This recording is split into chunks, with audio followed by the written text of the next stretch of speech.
Hi, this is the Social Gelo with Angelo show. My name's Angelo.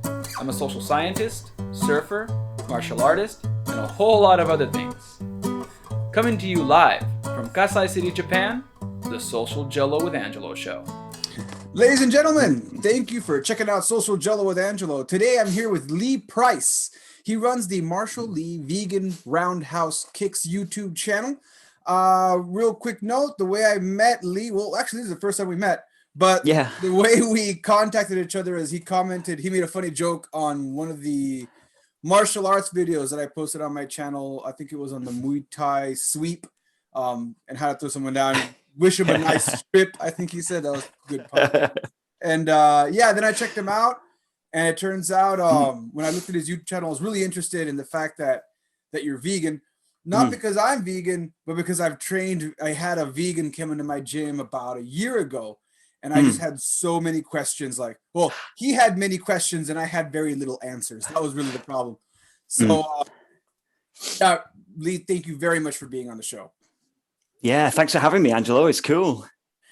And before we get started talking about nutrition, because that's really what this podcast is going to end up going is what do I tell a vegan to do for martial arts training and nutrition? Because my normal answer for that is, first of all, I'm not a nutritionist. Even if you're not a vegan, someone walks up to me and says, well, I want to cut weight for a fight. What should I be eating? And my first answer is going to be, well, I'm not a nutritionist. I can only tell you what I've done to cut weight, to make weight for a fight, and what I needed to do for that. And every body, pun intended, is different.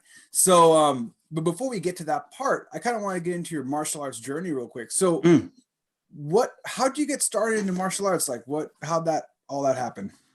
For me, I never planned to get into martial arts. I was just 5 years old, and I was unfortunately the victim of quite a violent attack. I had my skull cracked open on a curb. It was really bad. It took a while to recover from that. And no one in my family really knew how to address this. And we realized there was a local karate school doing shukokai of all styles. And so I started training in shukokai down there with Sensei Irfan Ansari. My very first martial arts coach. He was a good man. Trained for about 3 years. And after about a while, kind of realized, the training wasn't really based around kids. It was mixed adults and kids classes. Back in the day, we were training on, the hard wooden floors. There wasn't enough pads to go around the class. And eventually we just sort of moved on from that school. And I fell into the style that I'm in now, which is just freestyle karate. So it's really, if it was invented today, they'd just call it MMA, but it's really a striking based martial arts style. So I got started through, unfortunate reasons, but ended up enjoying it, and then moved from school to school until I eventually found my home, and it's all really blossomed from there. That's how I got started. And you were five? Did I hear that right? You were 5 years old when you were assaulted. It was just what? And I know you're coming from the UK. What part of where did this happen? I guess that's my first question. I was in school of all places. It was in the infant school. So 5 years old. I'm not sure what the equivalent is for different countries, but we call it infants. So I'd just gone from the very first sort of play schools through to the first semi-official schooling. And I remember it so clearly. It was typical bully attack. I was just picked out because I was an easy target. It was in the dinner hall. Some of the older lads who were, pretty violent bullies. He's the one who took your jacket. I saw him. It was him. I didn't know them. I'd not touched anything. They're like, I want to get you outside. I'm like, oh my God, what am I going to do? And so I thought, if I don't go outside, if I don't leave the dinner hall, they can't get me. Yeah, smart idea.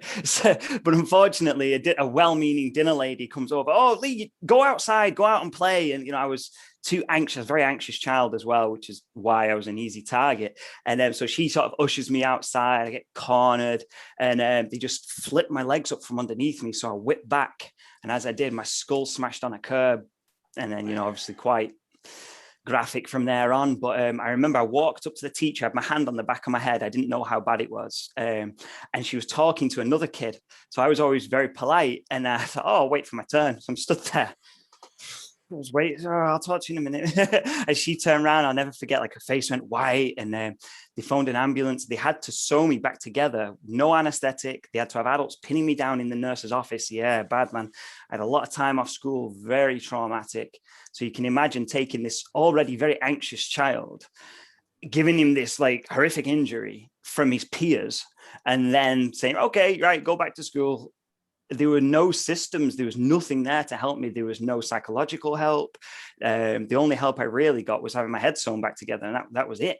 Then it was like, take time off school. Okay, good luck with your life. See you later. So for a while, you know, my anxiety got worse and worse and worse. And then when I was 7, that's when I started training. So there was a gap between the injury and then finding martial arts. But very, very quickly, it gave me like something consistent. It gave me a new peer group. It gave me access to, you know, adults that I'd not met before. I mean, I lived in a town called Hyde, which is in the northwest of England. And it was in a pretty rough area. I wouldn't say a ghetto, but, you know, nobody was rich. There was no money there. People from my old street used to get arrested for bomb making materials, for having guns, for all kinds of stuff. So martial arts gave me this other world. So it was weird, man. Like never would have thought it would have come from that. And no one in my family had ever done martial arts before either. So it was just interesting how that happened. I mean, you were 5. You were a baby. Yeah. You were a baby. Yeah. You were 5. And my daughter's 5. Because like, yeah, there you go. I'm trying to imagine, like, I'd be so furious. So like, yeah. I would be, as a parent, I would be so furious. But either way, yeah, 5 years old. 2 years later, you get into that style. And then you said you started regular karate, a style. What was the name of the style one more time? Shukokai. Shukokai karate. Yeah, it means a style for all, I think. Okay. And that's a style that goes back to Japan, I'm guessing? Yeah. It's I say semi-modern. I think it's from the 70s. I wrote an article on this a while ago. I should have had the creator's name ready, but he started teaching in a car park of all places. He was one of the lineages, you know, everyone talks about like Gojo Ryu, Shotokan, and so on. And Shukokai, the way I describe it to people, it's similar to Shotokan, but more counterattack style. So, you know, you got maybe like slightly shorter stance, but still similar kata, same sort of names, you know. And I got through to my 3rd kyu before I stopped. So I got to my first brown belt. And then that's when I got started in more like British kickboxing style, British mixed martial arts. All right. And then if Wikipedia can be trusted, yeah, it is saying that it's the parenthood to Shito-ryu and Goju-ryu karate. Yeah.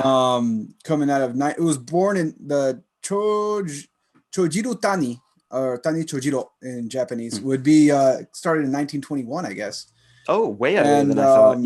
Yeah, I guess it was formal karate training under Miyagi Chojun, and then from there that was the founder of the Gorju style, and then eventually it's a Shukokai is a shoot from that. Yeah, it's from that lineage, and I guess it left Japan in 1965. And that's maybe that's why I'm thinking 70s. Maybe it got to UK in the 70s. Even more interesting is the fact that it began as a style in Kobe, which I actually live an hour away from. Hey, nice. That's funny. Small world, brother. Yeah, that is a very small world. No, I did not intend on that. Anybody watching? I was trying to tie it up. I'm not trying to make any ties here, but that's interesting. So you did that for a few years, and you went to freestyle karate. What? I don't know much about freestyle karate, to be honest. Well, in Japan, they have something called open hand karate, or also freestyle karate, which actually kind of looks like kickboxing. And its lineages go back to when all the karate associations wanted to present something that anybody could do. And at the time, Muay Thai was becoming very popular.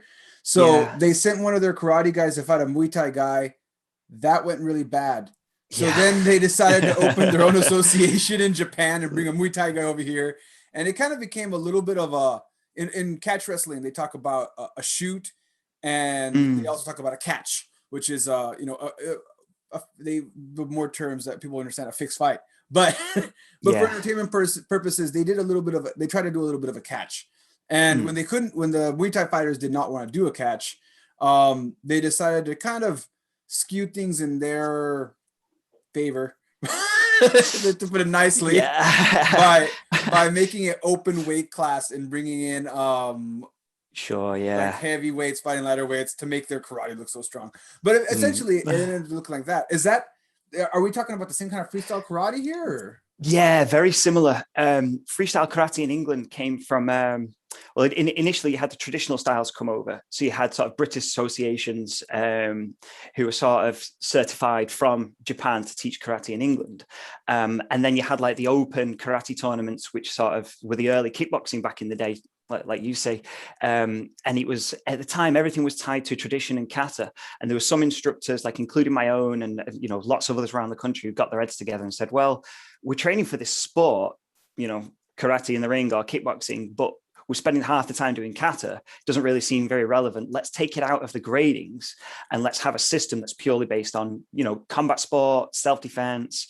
And there was this big kickoff because you then have this divide of people who say you've got to have kata. People say, you don't need it. And there's this big argument going on. It's kind of like in Brazilian jiu-jitsu where they have the gi versus no gi arguments, and it's valid on both sides, and I've kind of gone a whole journey. I started doing the kata traditional when I was younger, thought it was completely irrelevant. There's no point training it. You don't need it whatsoever. Now I'm going back and seeing like the methodology in it. I'm seeing the beauty in it. I'm seeing how they recorded and how they communicated arts through kata, which I was, quite ignorant to back in the past.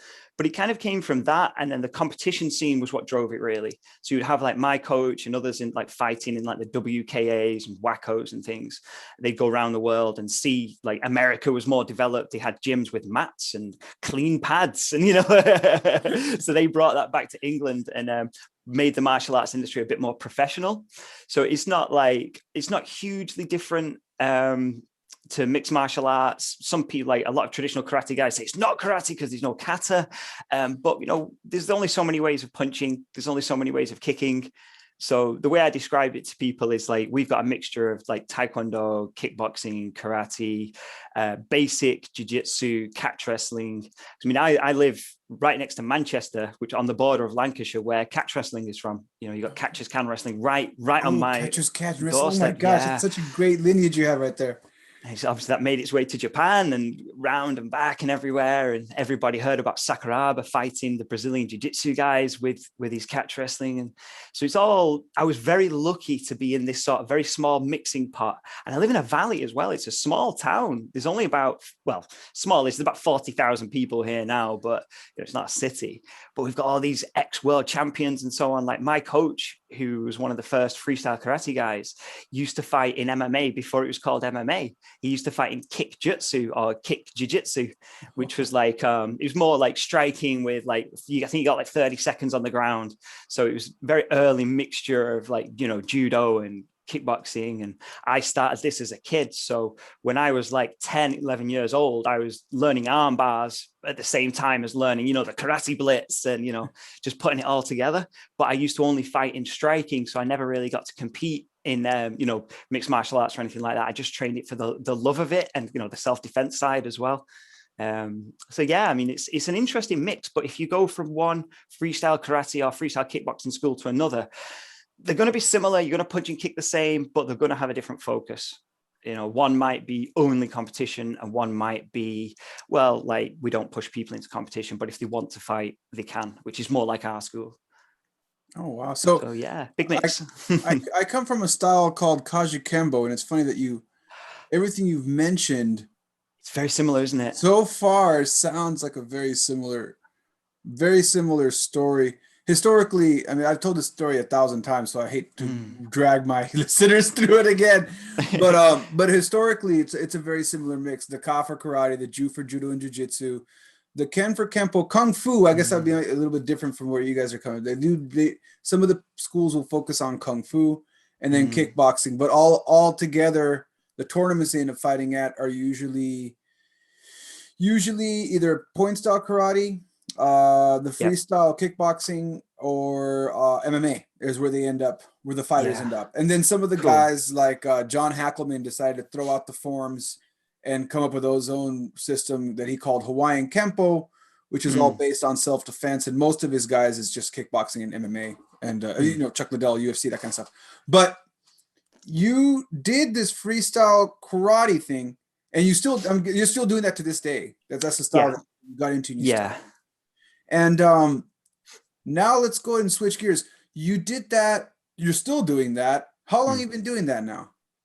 Oh, my whole life. I started when I was 10 with freestyle. I'm 34 now, so 24 years of mostly one style. But I like to search out other people as well. This is my core style. This is my mother. This is my mum. But everywhere else I go, the other styles are my friends. So I started with the points fighting. I started with the freestyle karate tournaments, the light contact, and I got into, I was on the British world team. I was on the English world team a few times. Really, really good experience. And then from there, I started taking my karate into different styles, like low kick kickboxing, full contact, Muay Thai.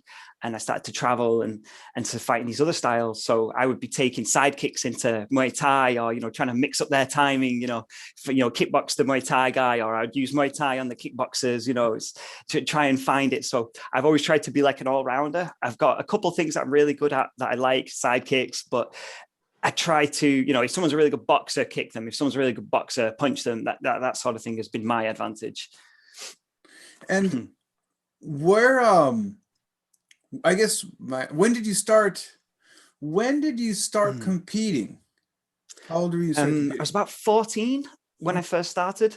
And that was, like I say, the freestyle stuff. So the points and the light continuous. We always did both together. I think the points is great, but people who do only points get sucked into the game of it, which is great. But if you use that game, you can use it to enhance your ability to fight in other styles. So if you watch like my fights or like my highlights, you can see me using like the points like counter, but then you don't stop. Don't just get the hit, reposition, hit, reposition. Like George St. Pierre used it well in his MMA for his takedowns. Everyone was saying, he's a great wrestler. But yeah, he was using a karate blitz to get in there. It's how you apply it.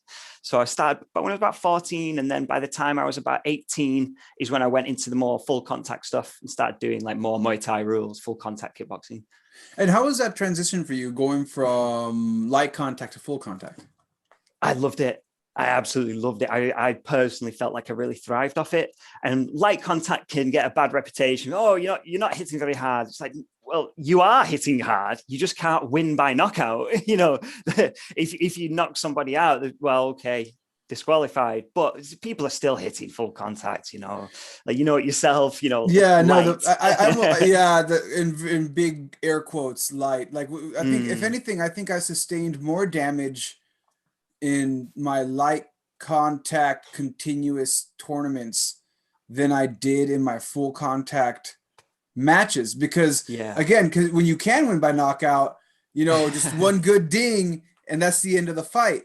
But when they force you to go, and especially if it's tournament style, when you're like, when I did a full contact tournament out here, and at least then I could knock out the guys and move through, or vice versa, I get my bell rung, it's done. But with the continuous, just the torture of just having your body drilled, and then sometimes they do ding you, and they get the warning, and they stand you back up, and you get 20 seconds to recover. Yeah, in a fight where normally it would have been called like, "Hey, he knocked that guy out. It's done." No. Are you okay? Can you continue? You can't, and then you don't want to be the guy that can't continue and get the other guy disqualified. So I can continue. Just give me 20 more seconds to shake this off. So like, don't worry about the broken jaw. It's fine. It's okay. We'll figure out the broken nose later. So like it's I want to say there was a lot of punishment going on. Talk about. So you went into, you did enjoy that transition into full contact, and you went into Muay Thai. Was that the first? You went into Muay Thai kickboxing in the UK? Yeah, we have it's kind of international now, but they started off with the levels. So there's like C class, B class, A class. C class is Muay Thai, but shorter rounds. So you're not doing a 5-round fight; it's 3 rounds, and like no elbows to the head. And then B class, you're opening up more rules, longer fight. And then A class, you're basically full professional rules. But because it's the UK, kind of just make it up as they go along. So, I would turn up to one fight, for example, and I think I'd be fighting one guy, and I took this fight last minute. Oh, we need someone to fight on the weekend. If you've got anyone who could turn up in 4 days, I'm like, yeah, me, pick me, always training, always ready to go. There was no break from that freestyle light contact to full contact. It was just go, all the time. So I'd turn up and they'd be like, yeah, we know you came in to face this guy on the last minute, but he's decided he doesn't want to fight now. So we brought in this guy. Oh, and he's a bit heavier. And and we said we were going to do these rules, but we're going to do these rules. And we said we were going to be in a big ring, but now we're actually going to fight in a phone booth, So change all these things. Like I turned up for one fight under, I fought a few times under Master Sken. He's a famous Thai boxer from Thailand, a big promoter in England. Nice guy, but sometimes things don't go the way you're told they would go. So I had this one, it was like was it my second? No, this was my first Muay Thai fight. I'd had a full contact kickboxing match and I had my light contact experience. And then I had this Muay Thai fight against this guy. I'll have to say, his picture is massive. There's like me, I'm about 60, 65 kilos fighting no heavier than that at the time. And this guy looks like 50 Cent, but white. He's like just this huge guy, he's massive. He's like, his legs don't fit in his Thai shorts. And we went to go and have a meal.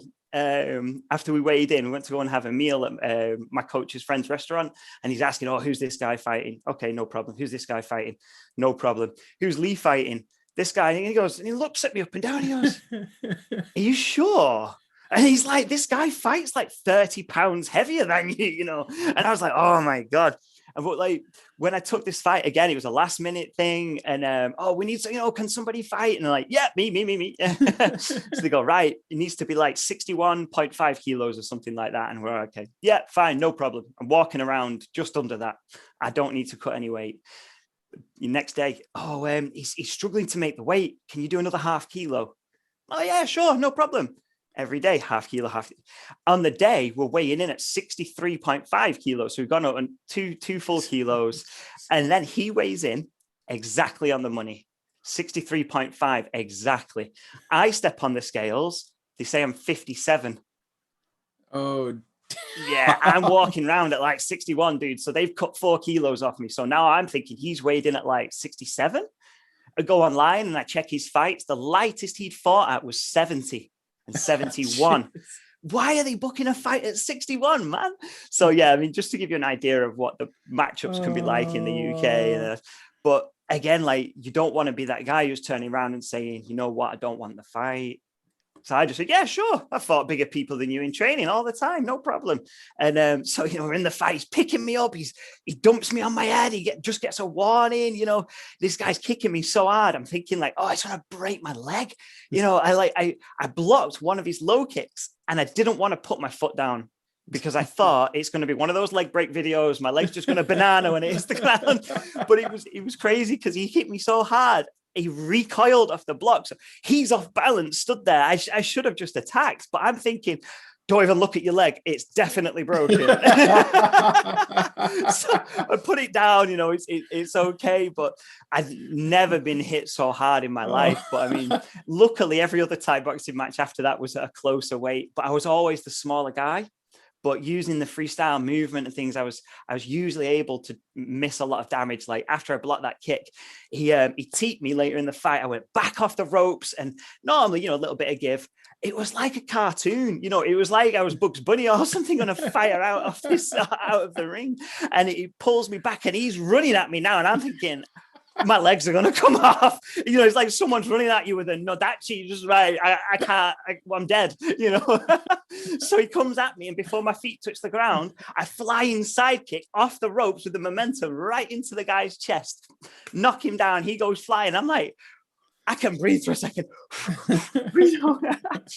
Next round, he starts getting the better of me some more, knocks me down 3 times. Fight's over. But every single fight I had was an experience. Everything, I learned a lot from it, and it was good. This guy, he moved to Australia not long after that. He runs a gym in Australia now.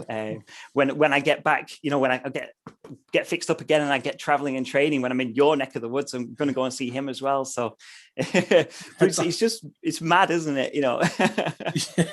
So yeah, it's funny. But like what you're explaining though is just something that's pretty. I don't think it's just the UK. I've talked to different martial artists from. If you're outside of the professional, not I don't want to say that because people get really mad if I say that.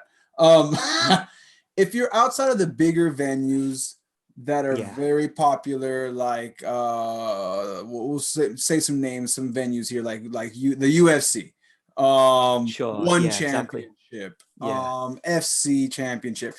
If we're talking about something that's non-televised or is televised but by a small network, what you're talking about, this drama you're talking about, the background stuff, the mismatches, all that, that's just part of it. That's just part of it. Like it's the game, isn't it? Yeah. I was never, I always tell people I was never planning on being a professional MMA fighter. I'm an English teacher. That's my profession. Like I've always done martial arts, and it's always been something I love to do because it's part of my life, but I've always made other ways. And I ended up becoming a professional MMA fighter because I'd always fight at smokers, and I was told I was going to fight at a smoker. That we need someone for a smoker. I'm like, all right, cool. I do smokers all the time, no big deal, you know. And then all of a sudden they're like, I get to the place, there's a big, there's an auditorium, and I'm like, what? Oh yeah, this doesn't look like a smoker. Like a smoker's like, this isn't a gym. What's going on? I'm used to fighting like at basketball gyms or gyms. Like usually maybe a boxing gym has their own little private event.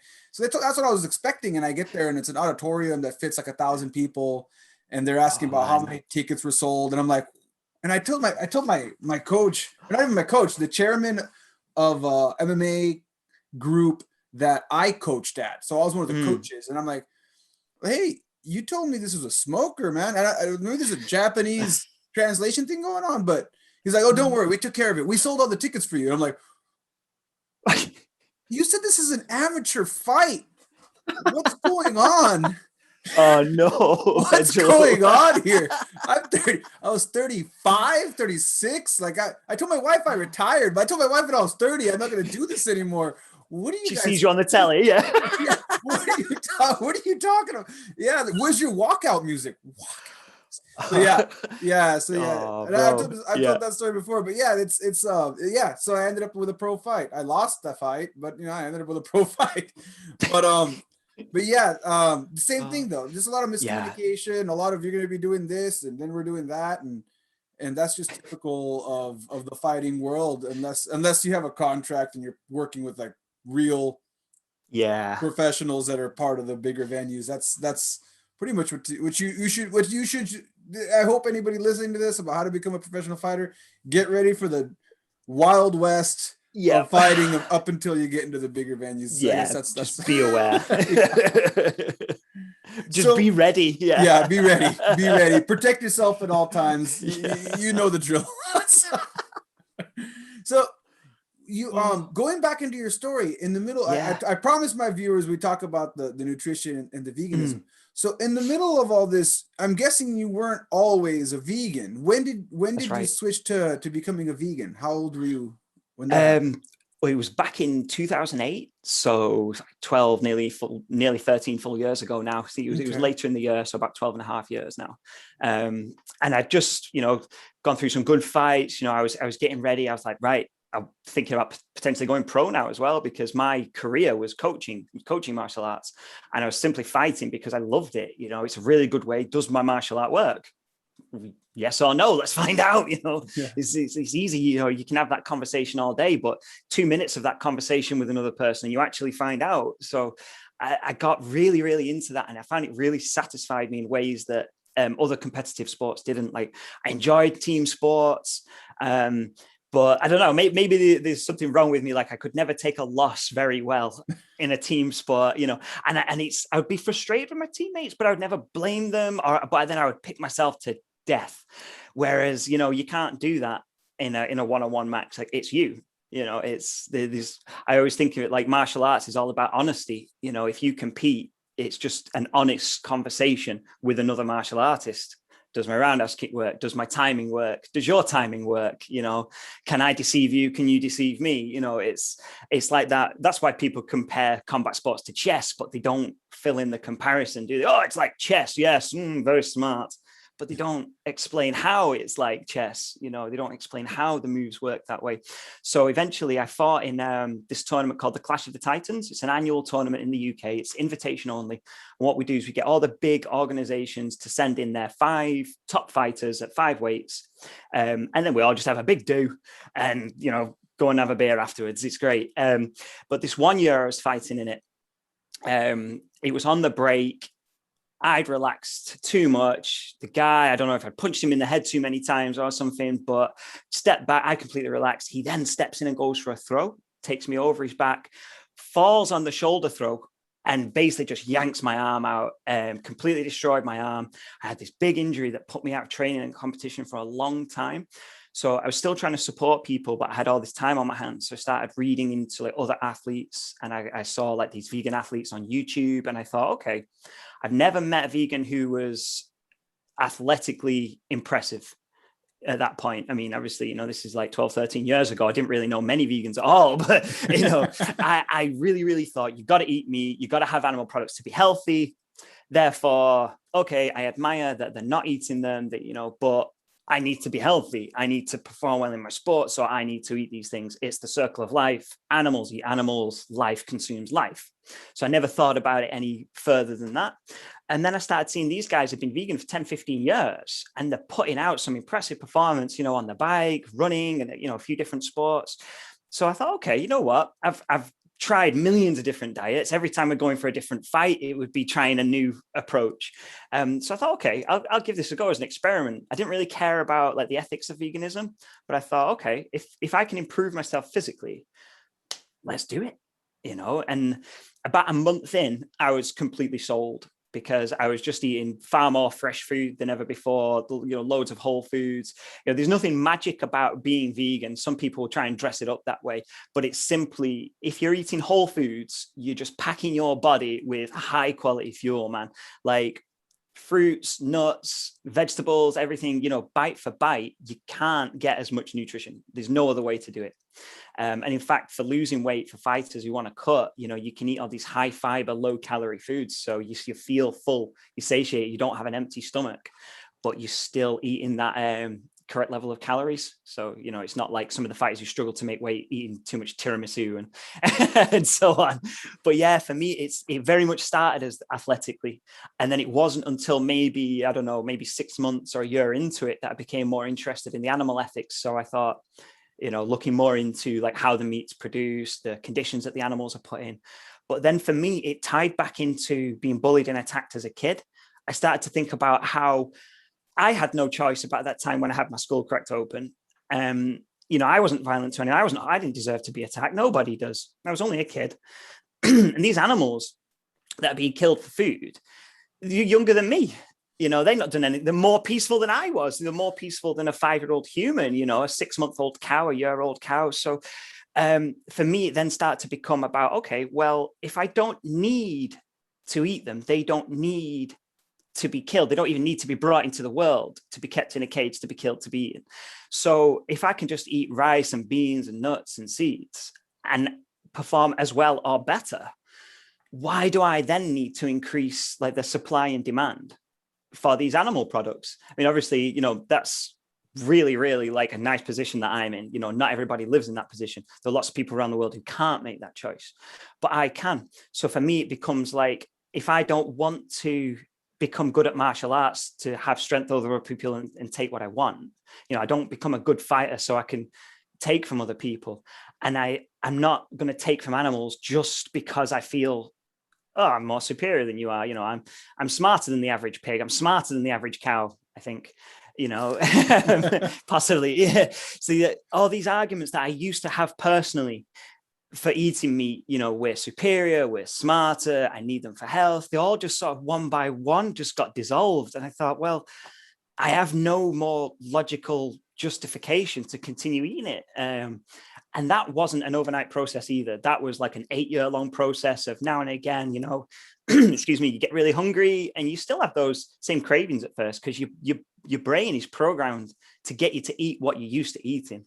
So if your brain knows if you eat X, Y, Z and your body can extract something out of that, you're going to get those cravings, So if you're just hungry, so for example, you've not eaten enough, your body's going to go, what do I know is the most dense calorie source I have available? And I'm going to make you want that, so very simply, pizza, I could eat a pizza right now, but then you eat a meal, I don't really want that pizza.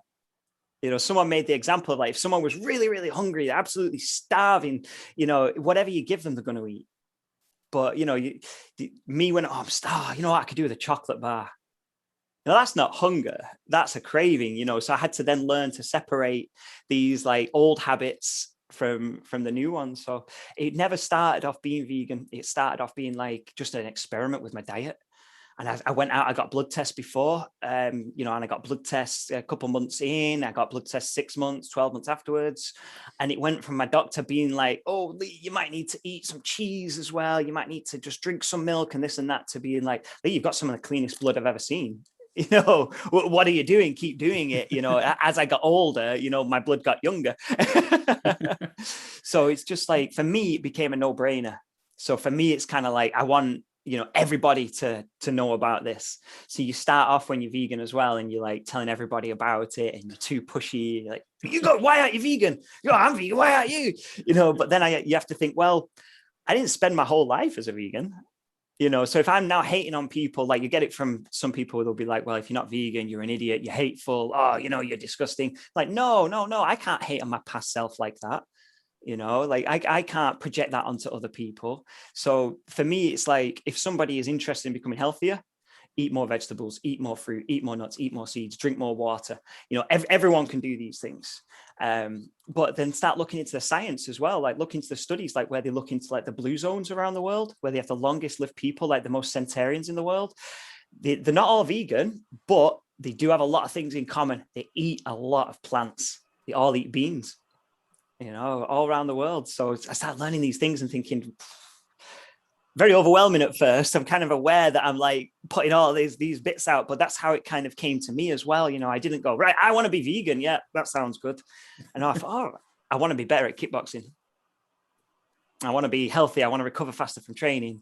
And, you know, my results blew me away. I was coming out of a bad dislocated shoulder from that fight. And my training partner at the time was on steroids. I was completely clean, not on anything. He's on gear. He's on tested. I can't remember. He was running it with something else. I mean, it's legal. It's completely legal in England. You can't buy it. It's illegal to buy steroids. But you can use them. But it's to use them and to have them is fine. So it's one of those weird laws. Wow. So they don't do any testing for like in the US. They have all the tests before you fight. You're not the Nevada not State until high levels. Yeah, when you get to like professional fighting, they'll have like their own things. But amateur and semi-pro, you know, people can be on anything. I've fought a few guys. You look at them and you think you're definitely on some hot sauce. You know, and I think that's just their personal choice. But you know, their advantage. You know, when you fight those people, get them to clinch a lot so they tighten up. You know, get the muscles full of blood. You have to change your tactics. But yeah, he was up in his dose just to keep up with me. But I mean, he wasn't doing everything I was doing. It wasn't just the food. You know, I was sleeping well. I was really hydrated. You know, I was doing lots of other things to ensure my health, but I'd never, ever had the recovery I'd had when I took meat out, which sounded insane to me at the time. I was like, no, meat, fish, dairy, eggs. I need these things, man. Whereas now, like, you don't replace them. You just change your habits. You learn new habits of eating, like new habits of like fueling yourself. So that's a whole process. And I think what happens, I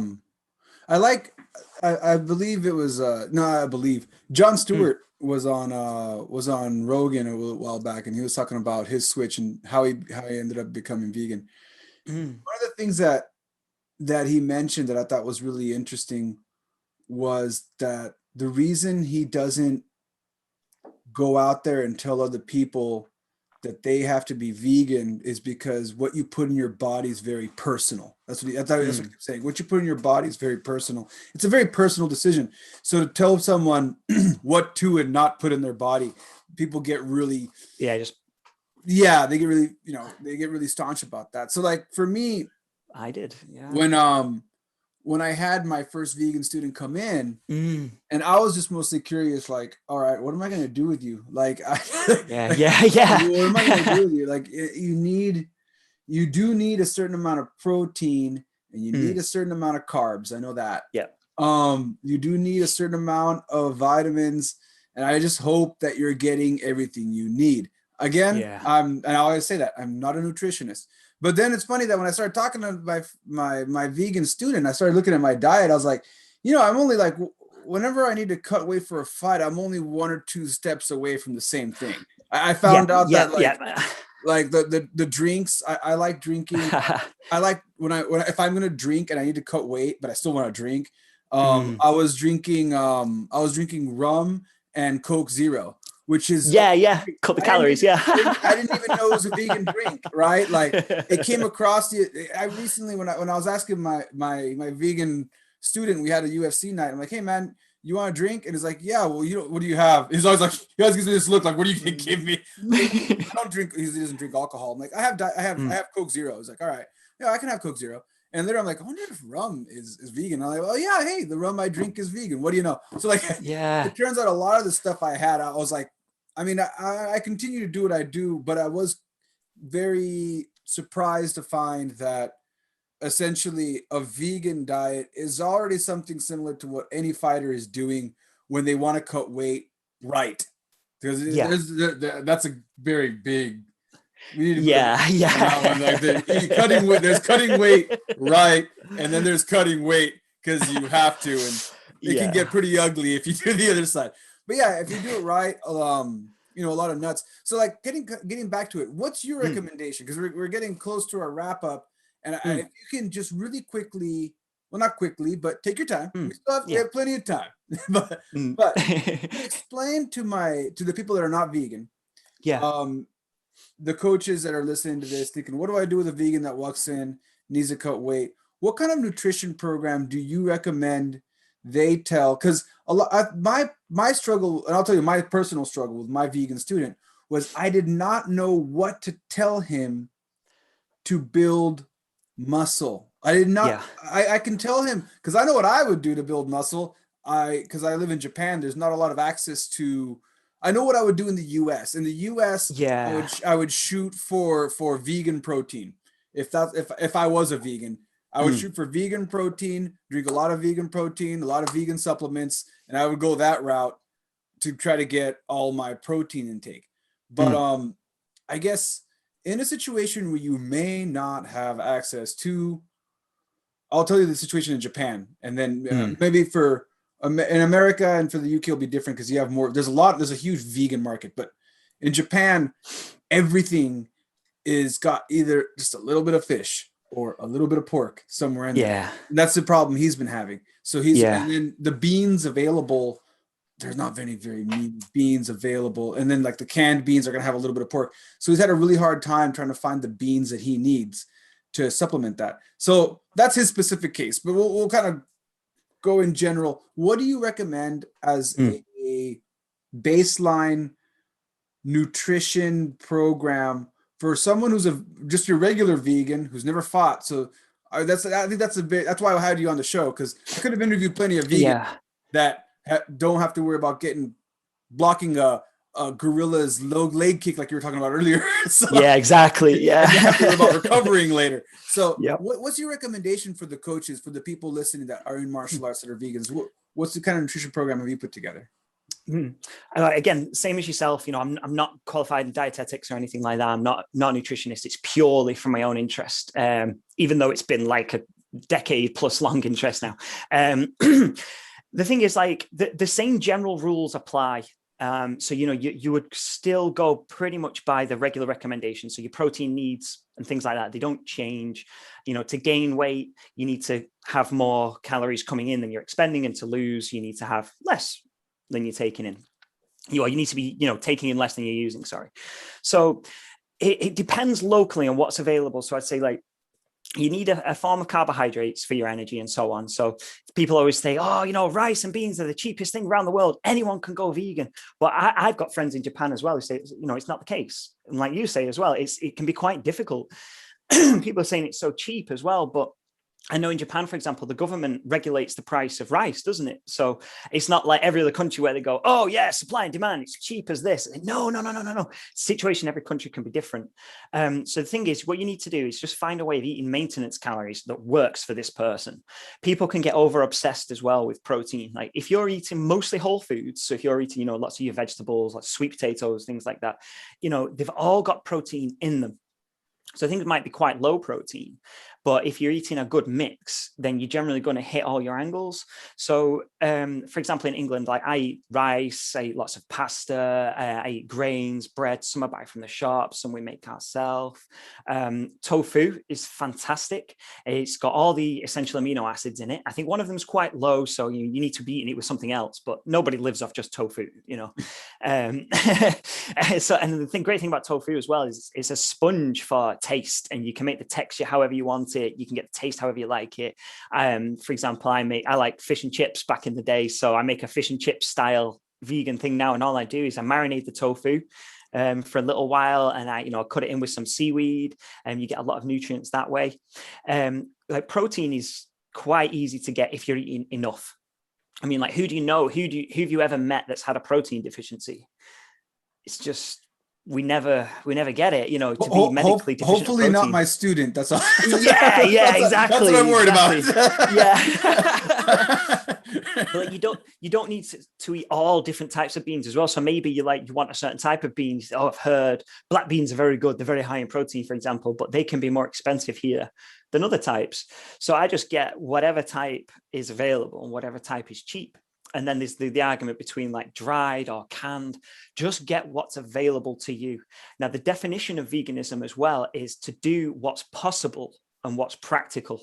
So it's not this like borderline, everybody should stop eating meat right now, including people that live in indigenous tribes and have no access to refrigeration and have no access to, vegan foods and whatnot. So it's not that, it's doing what's possible and what's practical for you. So it's possible and practical for me to switch cow's milk for soy milk, because I can just go to the shop and buy it. It's possible, it's practical, it's easy. Whereas other things, for example, is slightly off topic, but it'll make sense to them. Like, say, for example, if you're having medical treatment, your doctor offers, you say, you got to take this. You go, oh, it's got animal products in it. I'm vegan, I cannot take it. It's still vegan to have it because there's no other reasonable and practical choice. There's no other alternative. So what I always say to people again is like, don't worry too much about the protein. What you need to worry about is things like iodine, to be honest. Iodine and selenium are what a lot of vegans are usually quite deficient in. So iodine comes from things like, it's in lots of flesh foods, it's in seafood. So straight away, you're cutting those out. But it's very high in sea vegetables. So seaweed, for example. But if you're not eating that, you're not getting it. Or you're getting it in very small amounts. You might be getting it from some cereals, but you've got to eat a lot of cereal to get enough. And then you've got the problem of eating all this processed cereal all the time. So for things like selenium and iodine, so iodine will come from your your seafoods. I supplement iodine personally, and that's responsible for things like your thyroid function. Deficiencies in iodine can give you muscle weakness. So if they're feeling just generally weak, it might be you're eating enough calories, you're getting enough protein, but it's your minerals. So your iodine from sea vegetables and things, or supplement it. But if you're not taking enough selenium, you won't absorb the iodine. So, and selenium is also responsible for things like, thyroid function, general health. There's loads of research that's come out over the last 10 years that's proved that it's like really, really helpful. They're even using it in like anti-cancer studies and things like that, where they can show different types where if you have a deficiency, you're at a much higher risk of developing certain types of cancer. That risk seems to go away when you have enough selenium, when you have enough either from supplementation or from food. Okay, what foods can you get selenium from? Yeah, selenium, the best source in the world, Brazil nuts. It is the number one source. It's better than any animal products. It is the best, the best vegan source. But again, if you're not going to be eating Brazil nuts, selenium needs to be something that's on your mind, and it's very easy to supplement. It's quite cheap. But again, if you're taking iodine, you need to make sure you're getting the selenium, but you need them anyway to be healthy. But then one of the things, again, that a mistake vegans make by focusing too much on the protein, they're not thinking about the fats. And a lot of these pre-made convenience foods, they're very high in fats.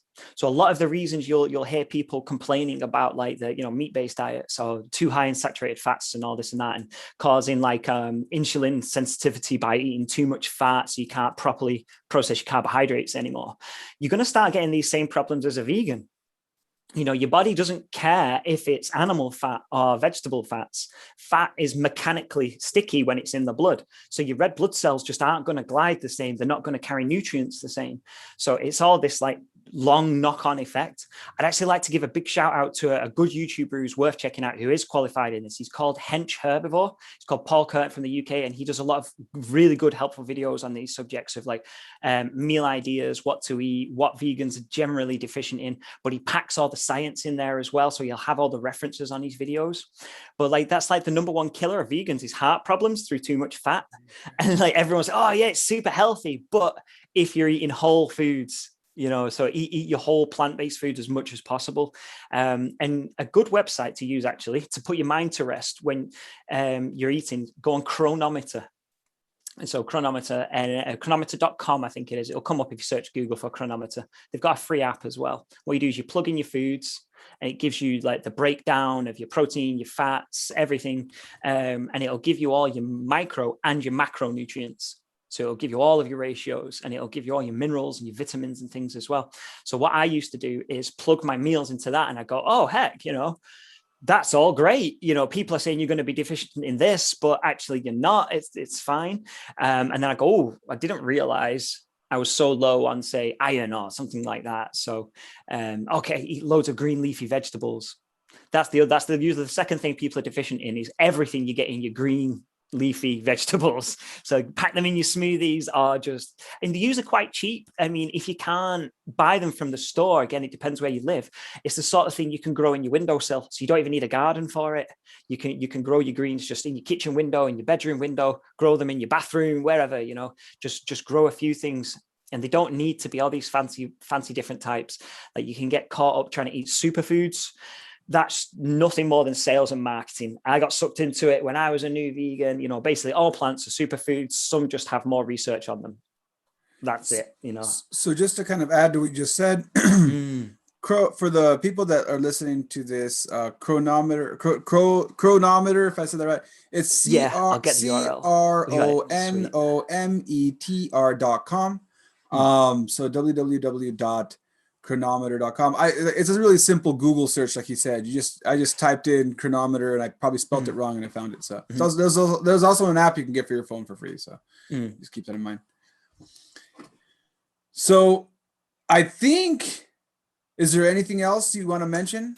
Yeah, another really, really good source of protein. Because I mean, when you do training sports, your protein needs do go up a little bit. They are more than the average person on the street. Seitan. And it was actually invented by Buddhist monks. I think it's like 1500 BC. And they used to call it wheat meat. And basically you process out the wheat gluten, and then you can use that to process and create all kinds of, different meat type foods.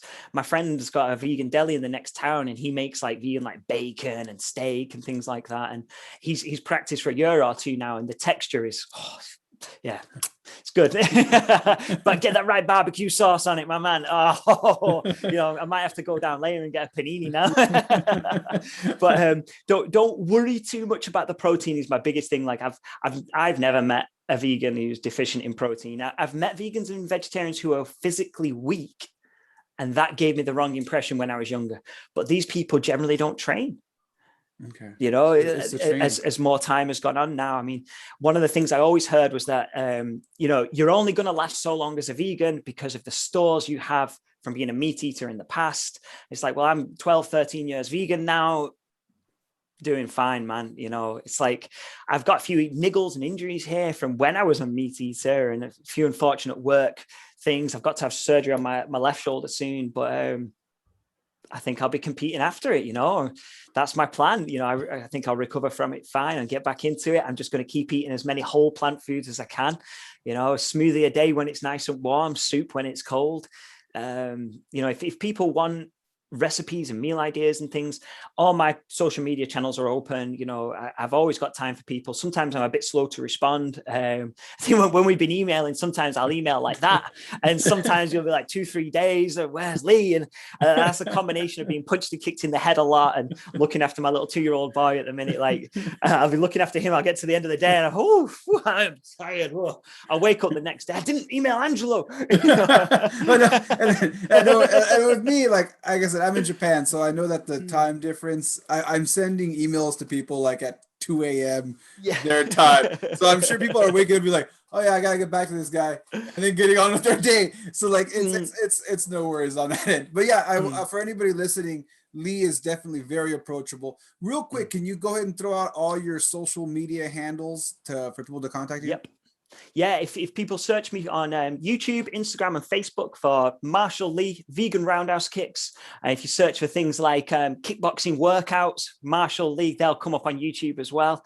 YouTube for me initially wasn't about even meeting anyone or putting myself out there. It's because before YouTube, we had to buy hosting to post our videos online so we could share them with our friends. Oh, this is what I did. This is what I. So YouTube came along for me, and all of a sudden I didn't have to pay for. Oh, okay, I'm going to put all these videos online. But then that's like when I started getting injured and so on. So I stopped competing. It wasn't a focus of mine, but then it became a way to like make new friends, meet new martial artists like yourself. And one thing I've always done is I've gone and I've met and I've trained with all these people. So that's what it's become for me. And the way I give back through my YouTube, because I get so much out of it, is I post train along workouts. Come and get your workouts, 10-round bag workout. I've done a boxing beep test recently, and I've done a roundhouse kick beep test recently, and I'm going to throw it out there. No one has finished the 20-minute roundhouse kick beep test yet. No one. No one's done it yet. People have got far, but they've not done it yet. And it's only about a month or two old now, but still, I've had people from beginners through to black belts. I've had a fighter do it so far. No one's finished it. I only think top level people will do it. And if you can't finish it, come back and try again. It's a good challenge. Yeah, Marshall Lee. You'll find me. Marshall Lee, YouTube. Well, brother, I really appreciate you coming on the show, sharing your story, sharing your ideas for nutrition. So any of you coaches out there that are listening, wondering what kind of advice to give your vegan students that come in, I think one walk-away point that I'm getting out of this, one real big walk-away point, what you just said is, Lee has always trained in martial arts. So I think one of the things that us as coaches kind of struggle with is we have people coming in that are vegan but have never trained in martial arts. So it's already a challenge. You can have someone coming in that is the perfect athlete and on a regular diet and coming in and never did martial arts. The never did martial arts is a huge problem, especially for an adult. Or never done, or the other opposite end of never done anything athletic. That happens a lot. People walk in, never did any type of athletic, nothing, right? And the problem may actually not be for the coaches watching this. The problem might not be the veganism at all. The problem might be the problem that we all have, having someone come in who's never trained and trying to figure out how are we going to get this person motivated to train. So that is another podcast. That's a completely See you on the next one, boys and girls. We'll have to do. I have to do a complete. I still can't answer that. How to intrinsically motivate people is something that I think I can do a complete different channel about. Oh man, I think that's something. If we discover it, if we nail it, that'll make a lot of money. I think. I think every single person from every field will be. How do you? Everybody's asking themselves that from business management to psychologists to sports. How do you intrinsically motivate people? So I can't answer that for you. Sorry, you're not going to get that on social media. But thanks again, Lee, for checking out the show. My listeners, we're wrapping up here. The wrap-up music is playing. By the time I edit this video, it'll be playing. I'll pretend like it's playing right now. Again, check out Marshall Lee Vegan Roundhouse Kicks. Say that right? Yes. Okay. That's the one, brother. All right. And for those of you watching and listening, again, this show grows organically. So I don't, like I said before, I have my own main career. But I do this because I love doing it. I wanted to share my input about psychology and my love of martial arts on this show. It's been around for 5 years now.